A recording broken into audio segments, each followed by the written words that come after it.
guys talk a little about where the idea came from for this variation of a very popular story?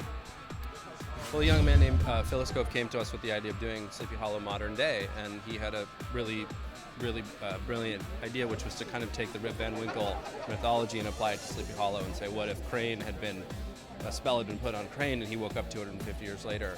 And that was where we started, and I called Len one night after I heard just that. Yeah. And Alex pretty much pitched me the opener. And I was hooked. I knew nothing about what the story was. It was really, here's the opener, here's the context for it. And I said, great, where does it go from there? He's like, I don't know, but do you want to do it? Let's go find out where this goes. And I was like, sure, I'm in. And that was fun for me too, because I've never developed something like this from the beginning. So it gave Alex and I a chance to actually work on something from the get-go. And where does it go from here? It goes very far. There's a lot of layers to it. We're tying in, tying in revelations to the Ichabod legend, and it's weaving really well.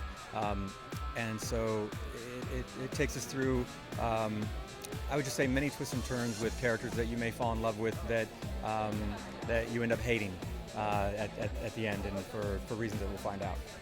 When it comes to television, we've seen a lot of TV shows developed and turned into video games. What would the video game be for Sleepy Hollow? Wow, God, that's a great question. I haven't even thought about that.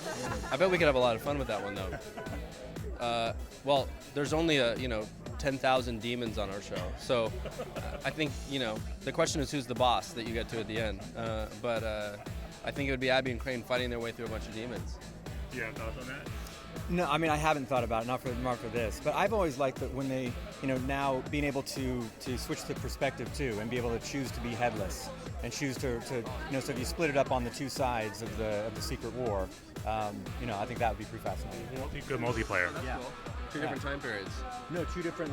You actually have the ability to. I could join up with with headless aside. Yeah, sure. With that battle Crane. Right. You could play Crane. I could be Blurry Man. Let's go do that. Yeah. Yeah.